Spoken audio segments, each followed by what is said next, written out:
Clear. Stand by. Stand by.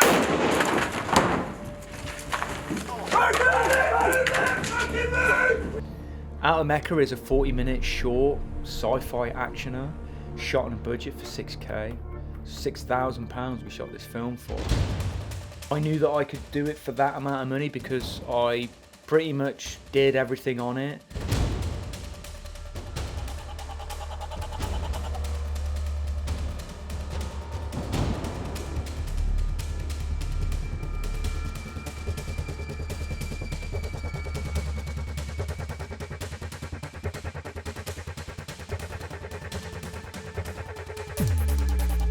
You know, it all comes back to you being a producer, and as a producer you want to be able to make a movie for the least amount possible, if you can, obviously. Creatively, I wanted a little bit more fulfillment because I'm a writer, fundamentally. That's how I started out. And I'm a much stronger filmmaker when I'm writing and I'm directing at the same time. So Out of Mecca was sort of the first film that I wanted to do, is this filmmaking model where, you know, if you can do everything, or if you can do it, then do it. I'm always looking to try and utilise what I can with the people that I know, or the companies that I work with, or the things that I've seen, or the locations I've been to. I'm always trying to figure out how I can work them into a project. And I've been working with a company called Sterling Airsoft for 10 years, and they have a massive amount of kit, and I had always wanted to try and work them into a film. But the reason why it took so long is because you need a setting, and unless you're going to do some sort of post-apocalyptic movie, you know, you're not going to have the military sort of in the streets, so you've really got to do it in a kind of military setting, which would be sort of Iraq or Afghanistan or somewhere like that. I was filming a Sterling Airsoft event, and I was testing out this wide-angle lens on my little Panasonic GH4, and we were in a building, and I don't know, there was a bit of downtime because we were holding a building waiting for an objective or something, and I basically said, you know, this is how you can clear out this city, boys. And I took one of their guns and just kind of did that with my little wide-angle lens, and then ran out of the building just sort of messing about, and I got shot. And with a BB, just 5 BBs, and came back in and we played it back, and the lads were like, it's like a video game, like, you should do it like, you know, it's like a video game, that is. And then that idea, that it looked, even though I was just having a play, like I could start to see how I could do it and make it look a bit like a first-person shooter video game, and then the ideas started to come then. Well, what if you know, this is how you would work the Sterling guys in, like, film something that's like a first-person shooter, but it won't look like a video game, so it'll look real. So what if in the future then there's a virtual reality world that's so awesome graphically it looks real, so it's based on sort of real footage that's then been you know, pulled into some sort of algorithm that then makes this virtual reality world look real. So initially what I had made was this thing out of an old bike crash helmet that I had in the garage, and I needed to modify it so that the camera would be a little bit further away from my face, but it looked horrific. But it was a good example to see if that idea could work, and then I could then, if it did, go on and make something a little bit more sleeker. Talisa, number 2. Where's Talisa? What? There she is, without the weight. She's got to put the weight on the back. And that gave me like a decent POV field of view. I didn't want that GoPro bendy feel for this. You know, I really wanted to study my own periphery and go, well, what do I see? You see everything. You open up your own periphery, don't you? I'm doing it now. You can see everything, all the lights and stuff. But when you're not really focusing on it, it's kind of like that. And this field of view felt very POV. Okay, so we've got the new and improved Mark II POV helmet rig. Counterweight on the back. Got rid of all those horrible bolts. Wow. There's Mark 1, Frankenstein. I tidied him up. Took out all the big bolts. Still going to use him as a backup. But this fella's awesome. And then I was also looking for a project for Rory. Rory Nolan's a great young actor on the rise. Been friends with him, worked on him in another project with a great writer friend of mine called Jeff Thompson, and I met him through Jeff, and I'd always stayed in touch with Rory, super talented kid, and I was looking for something that he could be the lead in. He hadn't really played the lead in a film like this, and so I was looking for a project for him. I was not getting any, like, producers weren't producing the movies that I wanted to make, the screenplays that I'd written that I wanted to make, and I just thought I'll do it all myself, because that's the only way it's going to get done. If you're sitting around waiting on other people, that's the great thing that I learned about when I wrote a couple of books. Like, I wrote these books, and the reason why I wrote these books was because when you're a creative, you want to create, right? And the problem with movies is that there's 1,500 moving parts, and you need 1,500 people to move them parts. It's a big engine. You can't do it all yourself. You can, depending on the size of the project, because we've proved that I've pretty much done everything on Out of Mecca. But I still had a crew. Like, I'd still have like 5 people to do things. So when I wrote these books, I was so frustrated creatively of not making movies and not being able to get movies made that I'm a simple man of simple taste, and writing a book is the most simple way of telling stories that you can think of, other than verbally just telling someone a story. You sit down and it's you and a laptop, or in the old days you and a pen and some paper. That was it. That is it. You and a laptop. So then I wanted to try and maybe take that with writing the book into then, well, how much of that can I do with making a film? Because this one was so ambitious in terms of producing, for me, as a first time, I'd produced little things in the past like Boy and Wolf and Snowman, little short films that I'd done, but nothing on this scale. This was huge, especially as a first time producer of something this big, and then a first time producer, first time director of photography. I'd never really shot and lit something before. So the two of those were very new to me, and I had to apply myself quite cleverly with those. For example, with the producing side, what I would do is I didn't produce the whole movie.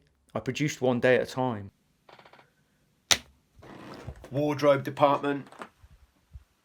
Today I'm kitting out all the Iraqis, getting them ready for the girls to manage on Saturday.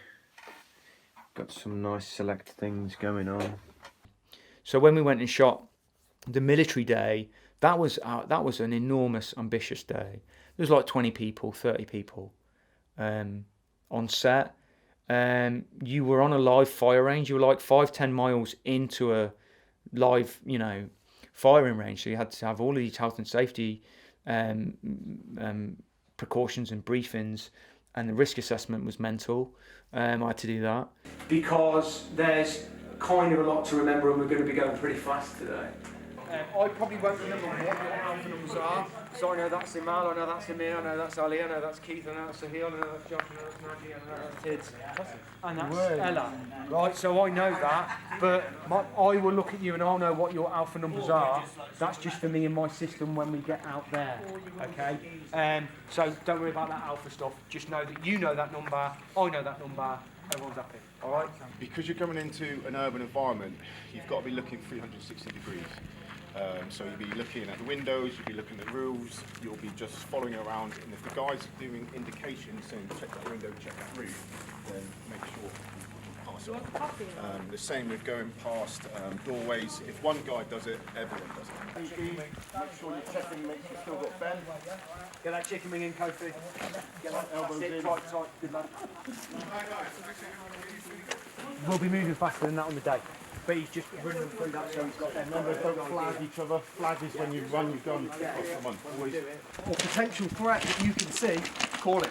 Yeah, like window open, for instance, there. Yeah. Call it out. Any potential threat, and obviously the rooftops here, they're all a fucking threat. Yeah. So I'll basically come up to it, and it'll basically be a case of that. Boom, up against there, and then we need to get into, this is where you come in now, so you can tell me what I need to do, he needs to do, and then, you know, maybe I just fucking go like that to knock it down, and then maybe that hand goes for his knife then. Okay, yeah. So I'll let you do that basically. That's a good starting point, isn't it? So if we're there, so then you just take me through what you might want me to do from here. Okay, so I'm going to obviously just go for the jug there. So from here, you're going to block with this hand. Yeah. You've got the weapon in hand still. No, it's on a sling. Okay. So he'll knock it down, it'll just dangle there. Good, okay. Eventually, let me tell you where I want it to end, is something a little bit like something along the lines of he's maybe come down, and then I'm going to just push him back, close range, nothing in it. He'll go, and then he'll just go back. There, yeah.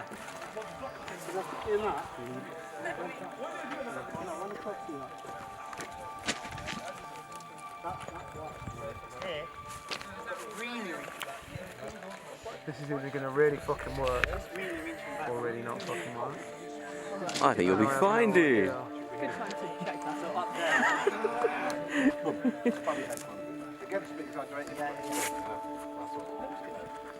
It's about to not look good. It's about to not look good. Nothing against people with glasses. Front! Contact front! Contact! Contact! Cover right! Good, you have ready! Cover right! Cover right!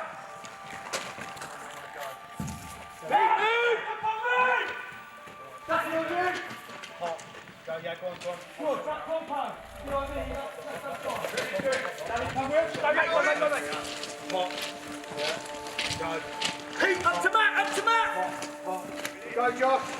Weapon up. And then one on over the wall. Let's make it quick! Keep, stop. Keep, get tight to the wall. Alright, go, cut. Cut.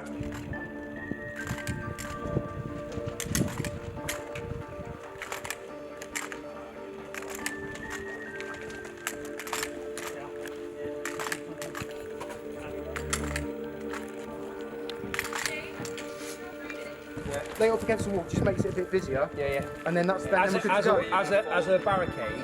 No, just literally up against the wall on the left. On the left. Perfect, mate, perfect. Najee, you alright there, mate? Yeah, I'm good. It's hydrated. Let's go that way. So Najee, slowly, let's go again. It creates a bit of distance between them. Get me right over. Lovely. Boom. Boom. And there. Boom. Pop, go, Josh. Pop. Whip hand, cut. You couldn't leave the site to like just go to the shops, go to the toilet, so I had to cook all the food, so I did the catering. Okay, so economising on budget when it comes to smaller productions, and you're the producer. What I've always done in the past is cook for people. Jax, get out of there. And the best thing that I ever do, I did it on Vendetta. Like I think one day I did it because I just wanted to do it. I didn't need to do it on Vendetta, but all my other short films, chicken stew, easy. I usually buy them all the ingredients separately, but on this occasion, casserole veg. Where's the chicken gone? Mushrooms, big thing of mushrooms. And then lots of chicken fillet breasts. So this is how we're going to feed 30 people, basically. Knife. So don't use a stage prop. Just poor joke. Where is my actual knife? I'll wash it up, man. So lots and lots of water, like the single bottles as well. Don't buy like massive 2-3 litre things, unless you need them for something like filling up a big canteen or a tea urn. You know, that obviously they're good for that. You can have that fatty bit, mate. Don't feed your dog from the kitchen counter. It's bad drills. 55 quid, man, to feed 30 people. If you were doing that on a big movie, you know, you just got in like a load of pizzas or something, like, imagine 30 people all probably want a pizza each, don't they, really? It's like a tenner a pizza. See you later, 300 quid. So I did these big pots of stew, and if anyone had sort of food issues, then I would cook something else. And I did like a chicken korma for someone, and did all this weird and zany food. So I cooked all of this food the day before, big pot of like stew, big vat of stew, and sandwiches and all of that. My wife helped me make them, and it was just, that was a crazy big day. And then, so I produced each day like it was its own film. So I didn't try and produce the whole movie. So I produced the military day. Then when the military day was out of the way, so there was no time scale on Out of Mecca. I did that on purpose in that. There was no time scale in the way of, well, we've got to deliver it by August. I did that on purpose because I'm always racing against the clock. I'm always on set. You know, I'm always trying to do as much as I can in 12 hours. And that day that we shot at the military village, it was a massive gamble because I wanted it to look like sunny Iraq, you know, because that's conventionally what we used to see in Iraq conveyed as, this very sunny, hot desert. And I was shooting it in UK, in like Norfolk. And I had written Out of Mecca in August of 2018. And I really wanted to shoot it because I got the buzz for this movie, and it was a really good feeling, and it was all coming together.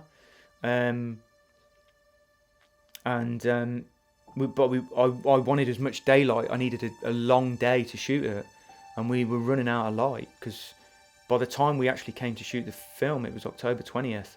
It was the Saturday before the clocks changed, and it was a sunny day. It was the biggest gamble ever because I had booked it like 2 months before. And I was like, this is my last window. But the window is closing to shoot this film. If I don't shoot it that day, then I'm going to have to wait till the winter, you know, the shorter days are out of the way. And then we get back into spring, which would have been like, you know, spring 2019. And I knew I would have either lost the buzz for it or something would have... I just knew that the film wouldn't have happened if I didn't push to try and get this day done. And then there we were, yeah. Squeezed it all in. Just about, and it was a sunny day. Couldn't believe it. Bit of smoke. Standing by. And action.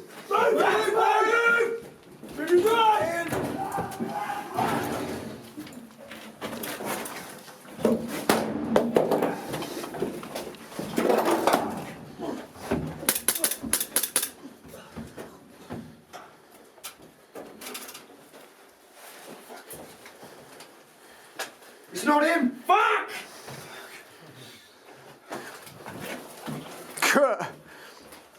Fucking hell. Let's do that again, but... They won't go down. No, mate, they fucking did when I pulled my pistol out. Let's go again, but there was something in that could have been a take. Would it be easier if I go to a pistol? Because obviously they're not hearing any sound and they're a bit blinded by that flash. Go on. Your pistol Yeah. go down. So guys, because you can't see, what Ben is going to do is he's going to pull his pistol. Okay. You'll know you're getting hit. Yeah, I wasn't sure if you... Yeah? So take that. Because I pulled my pistol, it wasn't until I did that you went down. Yeah, so he'll pull his pistol, he'll come in with that, and that's how you'll know you're going down.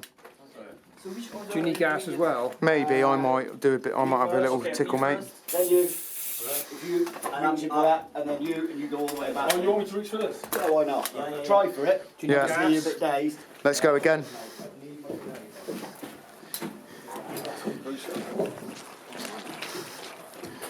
Man, that was a tough day. I was broken physically the next day because I was producing, I was shooting, and I was kind of acting in it, like, so I had to have my gun up. and I had to have all of the, you know, my weapons training and my drills down, so that the, you know, fight choreography and weapons, you know, choreography and all of the stuff that I directed. I planned this route and they go over this wall and we gets into this fight here and then I'll look that way, when it all had to look like one shot, because you're trying to create the illusion that you're in a video game. And if you play a first-person shooter, there's no edits, it doesn't cut. So I had to find places where I was going to cut, had to map out the route with Sterling and figure out what was going to happen where.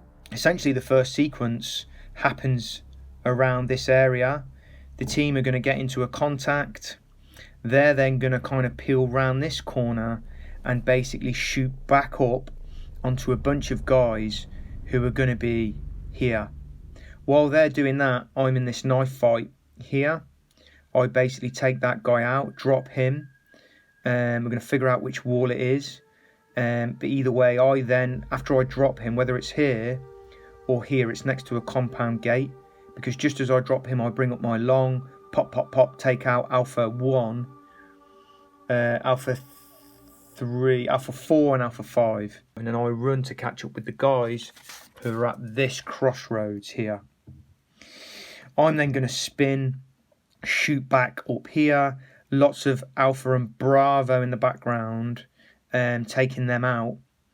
Then obviously, without confusing with the film as well, there's the time fix of that where I preempt the knife guy, kill him, get to these guys quicker. Because the first time we try and do it, Paul Barnes' Land Rover pulls up here with a PKM, proper takes us out. Takes out Pete. Danny tries to get him up. I try and get him up. I get taken out and die. Then obviously when we fix that, we preempt the knife guy, run through. Because I've moved through the area quicker, I'm there to get into this compound with the lads before the Landy turns up to take us out. Then into compound 15. We get taken out there as well by a sniper from this building. Then we fix that by going in again. I take him out before he even gets a chance to pop up. Over this wall, into the slum, pop, pop, pop, pop. Pop, pop, pop, pop, people coming from everywhere. Get up to 18, breach 18. I'll be doing lots of whip pans and cuts through all of this to basically help us break it down, but it's got to all look like one go. Breach into 18, take out some guys in 18, realise that he's not at 18, some dialogue there, back out of 18 for a big final push up to Alpha 9. So pop, pop, pop, lots of guys coming from sort of here. Doorway's a doorway here. Hard push, 360 coming from everywhere, taking guys out. Into 21, I'll put a little cut there as well. And then we're into Alpha 9. And that's when Paul's Landy then turns up again and drops off everybody. George and Pete. George is going to cramp onto him and pull him. RPG is going to be like coming off shot. RPG. I'll enhance that. I'm here so that I can see everything. But I'm kind of shooting. I'll look over here. I'll see Ben try and breach the door with a shotgun. He blows the hinges. Danny's there. I'm then going to put cover fire down for them to kind of come behind me. I then go for Danny. I get shot in the leg. And then I think Matt drags me up. And me, Ben and Matt then go into building 21. In the movie, it's called Alpha 9. And then we'll cut because we'll start losing the daylight. None of the guns were firing, so that was the thing that I got. I realised was that I'd found this military village that looked a bit like Iraq. So that was the location. This is how the film, this was the catalyst. And then I started to work with visual effects and just doing muzzle flashes and shell casings ejecting from a gun where I was just literally just going like this. And we were all doing that day. There's only one explosion, and all it was we were doing this, and I was putting in all the muzzle flashes after every single muzzle flash. And I'm not a VFX guy. I've never done VFX before, but I fucking learned.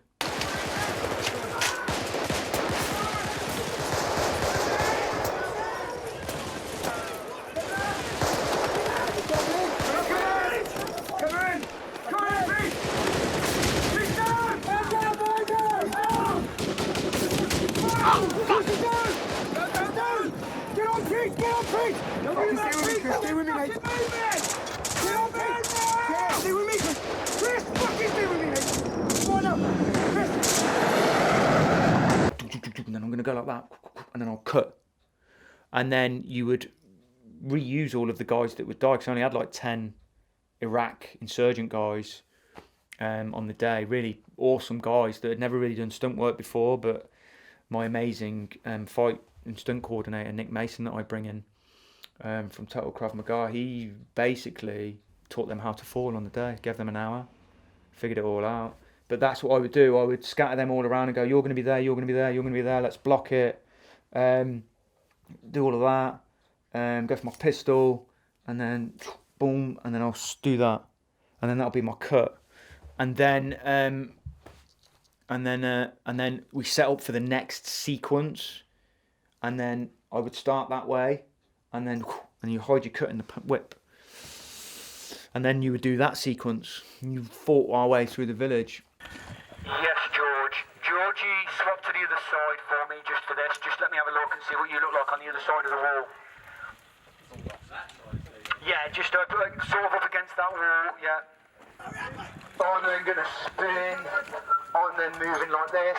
Pop, pop, pop, trying to take guys out. Imal, actually guys, stay up. So Imal, stay up. You two that are dug in, what I'll do is I'll take a mirror out there. Go, go, go, go. Keep, go, keep, go, go, go. Pop, pop, pop, pop, pop, pop, pop, down. Fucking hell, I'm going for him. Pop, pop, pop, pop, I go.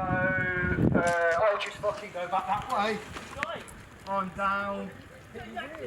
And then you're going to come for me. Yeah. So you get over me, blah, blah, blah. Yeah. But I'm left-handed. And I needed the guy to be, I needed Chris Collins to be right-handed.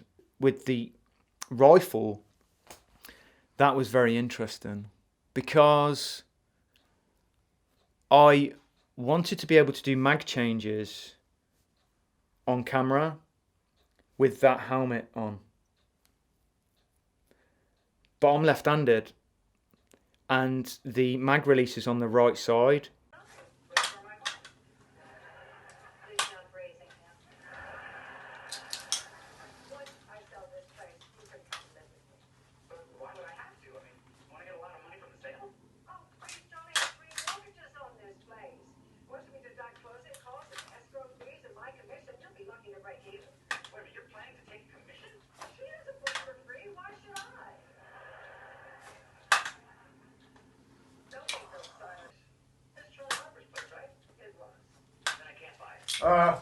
And also I wanted to flick it out and then flick and in and make it look slick with a headset on in the middle of a 2-minute long wanna that you're trying to shoot. No pressure.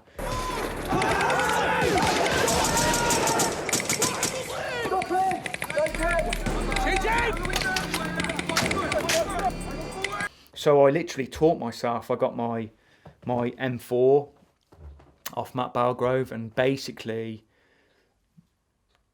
retrained myself how to hold a rifle with my right hand, so that on the day I'm right-handed.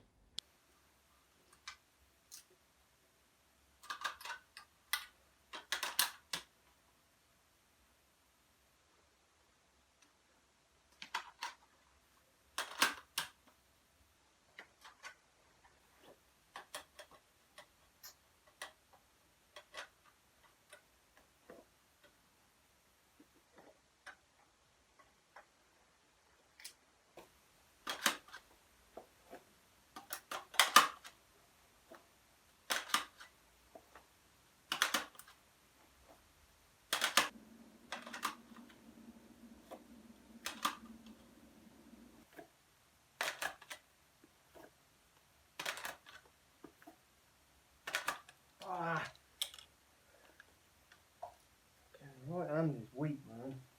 The problem is, or the positive thing about right-handed is, because I'm not used to it, whatever way I'm holding the rifle looks better down the pipe. through the screen. When I go left, for some reason, it doesn't look as good, just to do with what I'm used to doing when I'm holding a rifle. Not that I hold a rifle every day, but we've all got our postures. So when I go right, I think I'm going more isosceles, than Weaver. And so I'm a bit more straight on, which means it's helping the camera. Just means I'm walking a bit more round front ways, or friggin' Robocop. But it doesn't matter what I look like, that's the important thing. I could look like a total div on the day, but as long as this looks good, it's all about what's in the frame.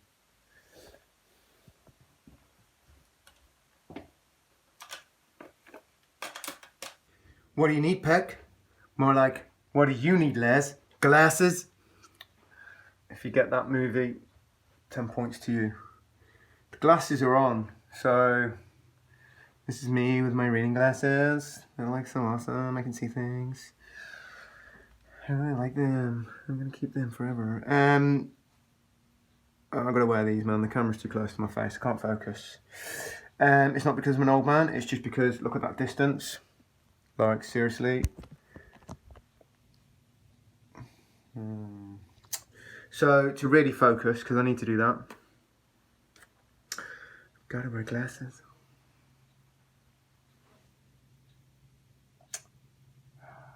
Should have gone to Specsavers. But then I went to Wilco, because they were cheaper. First day in full kit with SIG. And new mags, new gun.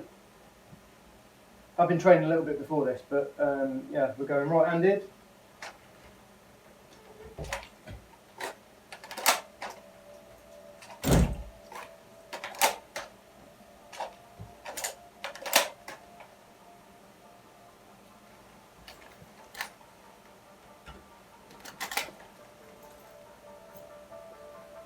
Even with the distraction. Hi. Me baby, I'm hot. I'm just hot on fire. My drills are shit hot.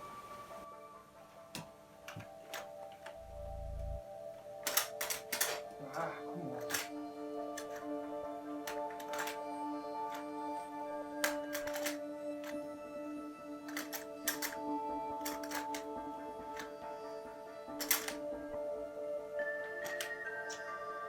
Ah!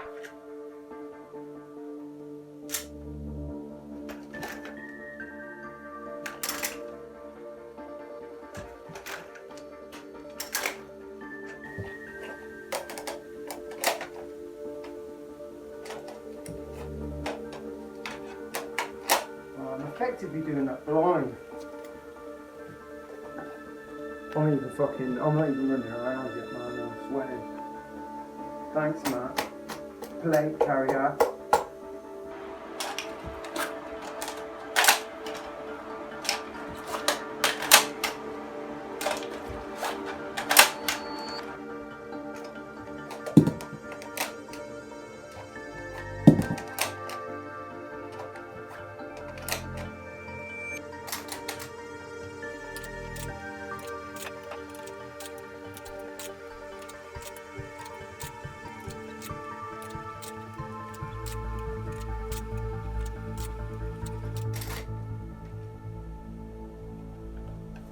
Because authenticity is a big thing for me, especially in military films. I've got a massive respect for the military, and you've got to do it right where you can. And if I've never not done that right, I'm sorry to those guys, because I've got a massive respect for someone who goes away from their family to fight for our country. But at 11 o'clock that day, I wanted to go home. I literally was about to shoot the second sequence, and I just remember this long walk back. I had no phone signal, so I couldn't really speak to anyone because I was feeling low. I couldn't ring the missus or do anything like that to try and call someone to just be like, I'm feeling pretty low and it's not going well and I'm an hour behind, and everyone was out there and I was like, I'm not going to get everything I need to get shot today. look at all of this I've got to do, and I'm only at the first sequence. And I wanted to go home. I would have, if a thunderstorm came over and rained off that day, I would have been happy for it. Because I wanted to go home. I didn't want to be there. Because I had so much to do. And I got all of them people out there. And I was walking back on my own. I'd already hurt my knee. And I was ready to go into the next sequence, which was this corridor of just chaos and gunfire. Not actual gunfire, obviously, but it looks like it is in the movie. And I had to turn and go backwards, and then I had to go and try and save Kofi, and then I'd die and look up at the sky. Oh man, I was like, it's so big trying to organise all of them, and minimal crew. You know, Dave Manning, production designer, he was there. He dressed all of that village with his guys, Sterling guys basically. I had Daisy, obviously, as first AD to sort of manage, you know, the 10 Iraqi insurgent guys that we were battling. But that was the crew. And then it was me going, you're going to die there, you're going to die there. And then I'm going to come around and block it all out. Let's block it, blah, blah, blah. All right, let's shoot. It's bonkers, man. But you find a way to get it done, and you just get it done. I'd been blown up, like I was that close to a blast at one point.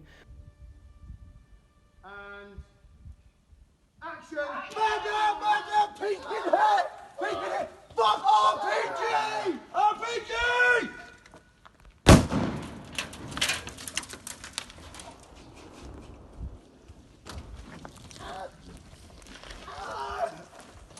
Stay from the roof! Danny's down! Danny's down! But I realised that then if I successfully pulled that day off, that was the kind of the basis for the movie then. You know, that was the foundation, or the infrastructure for the movie was really built around that military stuff. And if I cracked that, it would give me the confidence then to go on and shoot the rest of the movie, because that was the most difficult element. And if I got that right, Out of Mecca would work. If I didn't get it right, I couldn't fail. I had to nail it. Obviously, I wanted to go in to set. I wanted the film to look really good, like, because I wanted to light it, and I wanted to really pull on some of the great cinematographers that I admired growing up, that had shot stuff with, like, you know, Tony and Ridley Scott, like Darius Wolski and Russell Ward and Paul Cameron and Jeffrey Kimball, and yeah, they had such a cinematic look, and I wanted to try and apply that, but to save costs, I'm shooting my movie on a GH4 at 4K.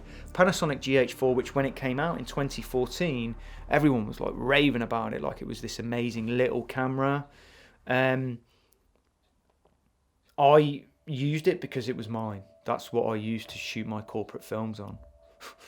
And then what I did was, from a company, Lou Murrell, a really good friend of mine, rented me these Distagon Zeiss lenses, which gave it a really sort of unusual look. They were retro sort of photography lenses that had been declicked and modified so that they could then be used for film. And that was why I kind of chose that setup, because it was the cheapest and it was my camera, and I didn't have to then go to a rental company every time, even though I sort of did with the lenses, but then with little bits of pickups and stuff there, I could just use my camera. Most of the lighting for Out of Mecca are these two. I had one 200 watt LED and two 500 watt LEDs, daylight balanced, but they were floodlights that you put on the outside of like warehouses. They're like security lights. And what I did was I converted them, put plugs on them, and then fit them to these like ballasts, and then had them as like the lights go on light tripods, and then I would go through and do what you would usually do with films, which is like get like a nice big shower curtain diffusion and hang that and shoot the light through it, get some muslin cloth, get some scrim boards. So this is basically one of the lights. So it's like that's the 500 watt one. And I just like fit a plug on the back, and then put like a little knuckle on there, so it just sits on the tripod. But they're pretty powerful. But what I also wanted to do was have like Blade Runner-esque like spotlights coming in through sort of windows. So got this box. This is a storage box from Wilkinson's, and basically I cut a hole in the bottom and then put in a magnifying sheet, which is basically, you can see it in there, fits nicely in. Just push that in basically, and that magnifies the light, and then you bungee that over that with a blue gel. Hello, can you see me? Yeah, I love that. It gives so much atmosphere, and spraying a little bit of atmosphere, which is like canned atmosphere. You get it for 16 quid off eBay. Spray all of that in. There's no way you could produce that film for that amount of money and employ all of them people in those departments, because the budget of a short film like this is probably going to end up being about 50 grand or something along them lines, you know. Rory plays a character called Blake Carter. Blake Carter is very isolated, kind of lonely, socially withdrawn character. I purposefully didn't write too much dialogue for him, certainly for the first part of the movie. I really like the idea of being sort of sucked into a film through a character that doesn't really say a lot. And Rory just embodied that. He did that so well. There was a certain gravitas that he had in being able to just not really say a lot and just be this almost moody teenager with a lot going on. And he's clearly tormented by these strange images of this beautiful woman, and I just love the idea that we don't really know a lot about him, certainly through dialogue. Yeah, it was fun to see how he was going to play with that, especially going from the last film we did, which was called the 20-minute film pitch, which was like a 25-minute, 30-minute monologue where he did nothing but speak. He remembered the whole monologue. He did that a few times in one take, like 20 minutes of just talking. Like, who does that? So his mind, Rory's a really interesting character anyway.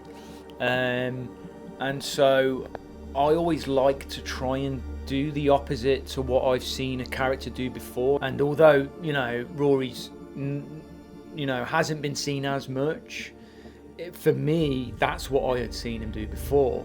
So I was like, you know, I want to see you not say a lot in Out of Mecca, certainly at first, for so many reasons, but that was kind of one of them. One of my favourite scenes is the scene where Blake is on the bridge, and he's awoken from this dream, and along with the PTSD that he's suffering from when he's kind of leaping in and out of Chris Collins, and he's you know, he's basically dying. He's dying. No one knows what it's like. That was one of the elements of Out of Mecca I wanted to play with, in that no one knows what it's like to die and then talk about it. Whereas Blake keeps dying, and he's dying in this movie over and over again.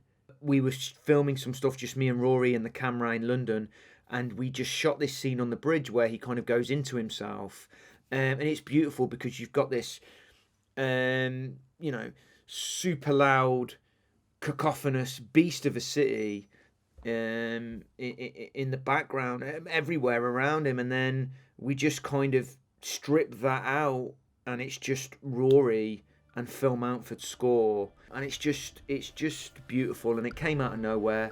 It was almost created on the spot, and then in the edit, and I make a lot of my decisions based on instinct, and instinctively something inside of me was just telling me to create this scene. Your passion as a filmmaker is what gets the film made, and that's what's interesting for me. What's interesting for me is about imagination and sharing that imagination. So the biggest kick for me is having an idea, seeing that in your head, and then through the filmmaking process, getting that onto film, onto the screen, and then sharing that with an audience. That's what it's about for me, and I love that process. It's about feeling good when that audience is sort of seeing into your imagination.